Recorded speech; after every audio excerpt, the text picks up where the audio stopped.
Hello friends, आपका स्वागत है आपके अपने चैनल साधन पे। आज हम बात करने वाले हैं एक ऐसे इन्वेस्टमेंट प्रोडक्ट जिसके बारे में आपको कुछ ना कुछ तो जरूर पता है। जी हाँ दोस्तों, मैं बात कर रहा हूँ गोल्ड। और गोल्ड आजकल चर्चा में इसलिए है क्योंकि गोल्ड ने स्टॉक मार्केट के वेटरन इन्वेस्टर्स, लेजेंडरी इन्वेस्टर्स को पीछे छोड़ रखा है। जी हाँ दोस्तों, मैं बात कर रहा हूँ वॉरेन बफेट, जो आर्ग्यूएबली वर्ल्ड के सबसे सफलतम इक्विटी मार्केट निवेशकों में से। इनके 20 साल का ट्रैक रिकॉर्ड देखते हैं कि 20 साल के ट्रैक रिकॉर्ड में इन्होंने अपनी एक इन्वेस्टमेंट कंपनी बर्कशायर हाथवे के स्टॉक प्राइस को $50,000 से लेकर के $260,000 कर दिया, जो कि 5.2x है। अगर आपने सन 2000 में वर्कशायर हाथवे का एक शेयर 100 रुपए का खरीदा होता तो 2020 में वो एक शेयर आज के डेट में 500 रुपीज के लगभग का हो गया हो। 5x एक डिसेंट रिटर्न माना जाता है। लेकिन दोस्तों, अगर हम गोल्ड की बात करें, गोल्ड ने इसी पीरियड में 280 से अपनी मूवमेंट $1,800 तक कर ली। यानी कि जो गोल्ड $280 का था 2000 में, 2020 में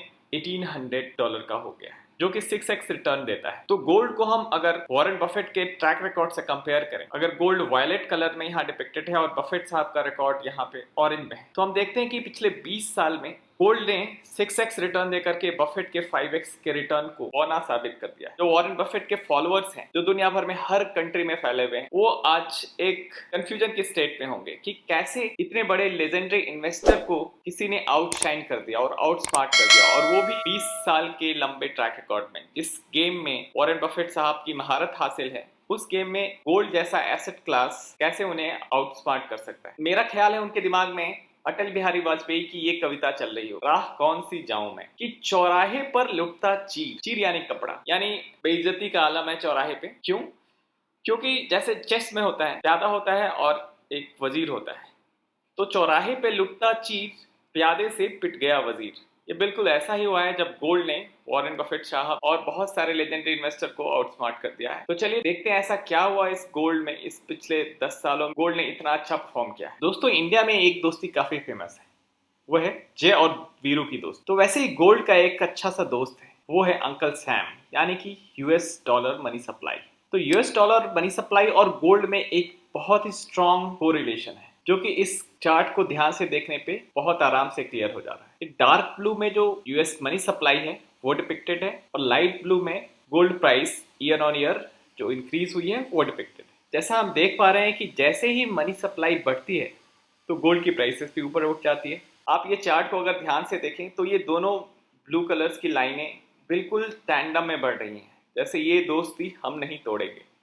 पिछले 20 सालों में तो उन्होंने ये दोस्ती नहीं तोड़ी, और गोइंग फॉरवर्ड भी ये ऐसा टूटने वाली जोड़ी नहीं है।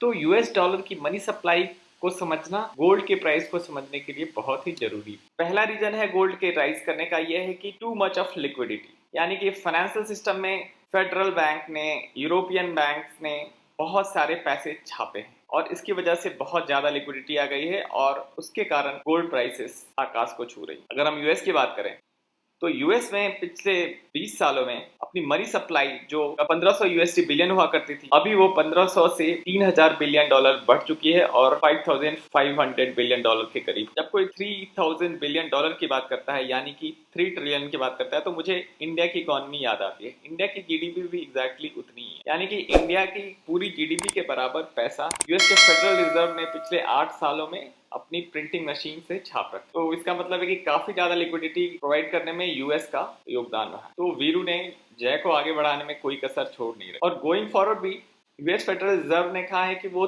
$3 ट्रिलियन और छापेगा in order to fight corona. तो कोरोना के कारण $3 ट्रिलियन, यानी कि इंडिया की इकोनॉमी के बराबर का डॉलर फिर से छापने वाला है, जो कि गोल्ड प्राइसेस के लिए बहुत ही अच्छा संकेत है। अब देखते हैं यूरोप में क्या हुआ।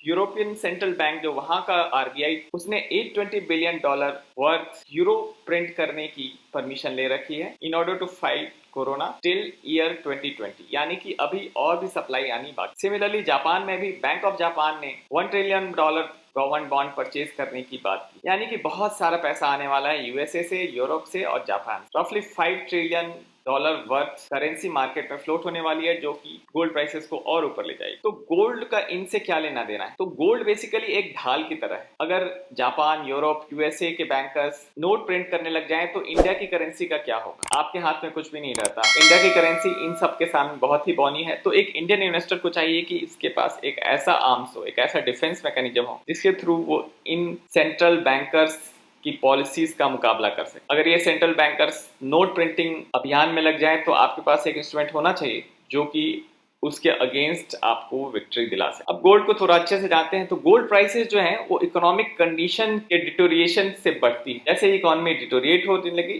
तो गोल्ड के प्राइसेस ऊपर की तरफ उठने लगते हैं। तो ये हमारा दूसरा रीजन है। बहुत ज्यादा अनसर्टेनिटी है अभी के इकोनॉमिक सिनेरियो में। पहले तो कोविड-19 के कारण पूरी दुनिया अभी अस्त व्यस्त है। दूसरी बात जो है उसके कारण फियर ऑफ रिसेशन आ रखा है पूरे वर्ल्ड में। हर एक इकोनॉमी की जीडीपी के ग्रोथ के प्रोस्पेक्ट डिम हो चुके हैं। साथ ही यूएस और चाइना ट्रेड वॉर जो है एक और एडिशनल अनसर्टेनिटी पिक्चर में ला रही है। तो ये सारी अनसर्टेनिटी आने से गोल्ड को एक पुश मिलता है। अगर क्लासिकल टेक्स्ट बुक की बात करें तो गोल्ड इन्फ्लेशन के अगेंस्ट एक हेज की तरह काम करता है।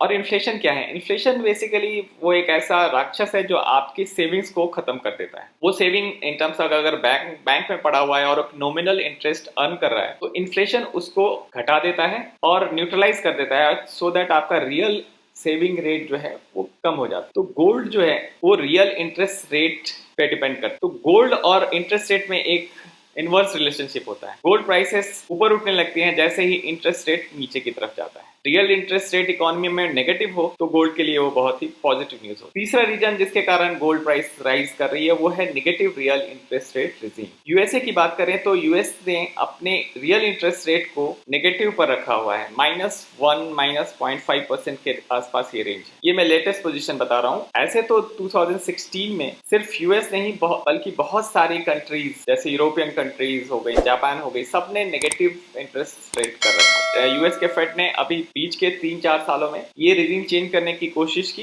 लेकिन वापस फिर से उन्हें negative real interest rate regime में आना पड़ा। ये तो हो गई बाहर की बात है। अब इंडिया में क्या हो रहा है? इंडिया में भी अगर हम जेफरीज इंडिया एक इंटरनेशनल ब्रोकरेज फर्म है उसकी रिपोर्ट की बात करें तो उन्होंने कहा है कि इंडिया का रियल इंटरेस्ट रेट नेगेटिव हो गया है, जो कि गोल्ड के लिए अच्छा है। तो हमने भी बैक एनवेलप कैलकुलेशन किया और हमने भी पाया कि रियल इंटरेस्ट रेट अगर हम कैलकुलेट करें तो नॉमिनल इंटरेस्ट रेट 5.7% है, यानी कि 10 ईयर G-Secs 5.7% पे है और इन्फ्लेशन 5.8 है। तो रफली नेगेटिव में जा रहा है मामला। तो जैसे ही नेगेटिव रियल इंटरेस्ट रेट होता है गोल्ड को प्राइसेस को बूस्ट मिलता है। अब हम अगर 10 साल का ट्रैक रिकॉर्ड लें गोल्ड का यूएस डॉलर्स में तो गोल्ड जो है $1200 से बढ़ करके $1800 पर ऑन्स, यानी रफली 1.5x का रिटर्न है। अगर हम सिमिलर चार्ट इंडिया के लिए देखें रुपी में तो गोल्ड जो है 24,000 पे था 2011 में और अब वो 48,000 क्रॉस कर चुका है। रफली 50,000 के आसपास ये नंबर है, जो कि 2x का रिटर्न दे रहे हैं। 2x जो है वो 1.5x से 50% ज्यादा है। तो ये एडिशनल 50% गेन कैसे आ रहा है? ये आ रहा है डॉलर और रुपी के आपस के रिलेशनशिप के कारण।